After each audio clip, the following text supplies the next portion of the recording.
नमस्कार, मी पंजाब डक. राज्यातल्या सर्व शेतकऱ्याला सांगू इच्छितो 11, 12, 13 च्या दरम्यान राज्यात सूर्यदर्शन होणार आहे. राज्यातला पाऊस देखील कमी होणार आहे. राज्यातला पाऊस विश्रांती घेणार आहे, म्हणून हे लक्षात घ्यायचं. म्हणजे सांगायचं झालं तर सर्वदूर सध्या तरी पाऊस नाही, फक्त राज्यामध्ये मात्र पूर्व विदर्भातच पाऊस आहे आणि पूर्व विदर्भात ठिकठिकाणी पाऊस झाला, म्हणून हे सगळ्यांनी लक्षात घ्यायचं.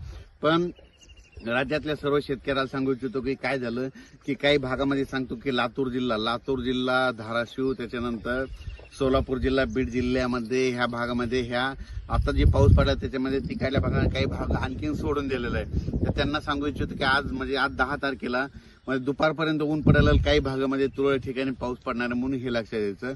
सध्या तरी असा सर्वदूरचा तुमच्या जिल्ह्यामध्ये पाऊस नाही, म्हणून हे लक्षात द्यायचं.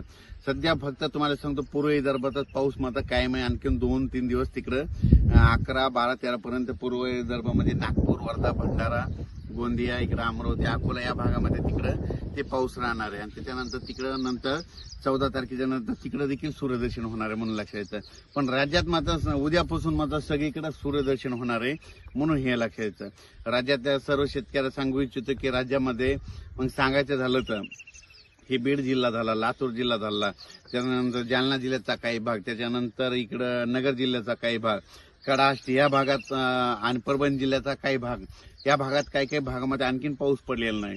तर त्या शेतकऱ्याला सांगू इच्छितो की तुमच्याकडं 14-15 तारखेच्या दरम्यान एक भाग बदलत म्हणजे स्थानिक वातावरण तयार होऊन भाग बदलत 14-15च्या दरम्यान एक पाऊस येणार आहे, म्हणून हे लक्षात यायचं. पण राज्यात सर्वदूर नाही पडणार, हे फक्त 5-7 जिल्ह्यामध्ये समजा मराठवाड्यामध्ये ते पाऊस म्हणजे 14, 15, 16चा पाऊस एक असणार आहे, म्हणून हे लक्षात येतं. सूर्यदर्शन झाल्याच्या नंतर शेतीचे कामे करून घ्या, खुरपणी करून घ्या, फवारण्या करू शकता, म्हणून हे लक्षात येतं. पण राज्यात सांगायचं झालं तर सध्या तरी असा सर्वदूरचा मोठा पाऊसच नाही.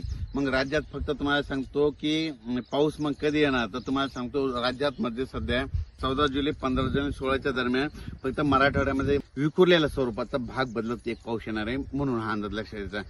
त्याच्यानंतर राज्यामध्ये 17, 18च्या म्हणजे 18, 19, 20च्या दरम्यान एकदा थोडा एक म्हणजे विखुरलेल्या स्वरूपाचाच पाऊस असणार आहे, पण सर्वदूर काही नाही. म्हणजे सांगायचं झालं तर 20 तारखेपर्यंत असा सर्वदूरचा सध्या तरी पाऊस नाही. राज्यात फक्त जुलैच्या मात्र शेवटच्या आठवड्यात मध्ये 24 तारखेच्या नंतर मग जुलैच्या शेवटच्या आठवड्यात मग चांगला पाऊस येणार आहे. अचानक वातावरणात बदल झाला तर लगेच एक उद्याच्याला मेसेज दिला जाईल. धन्यवाद.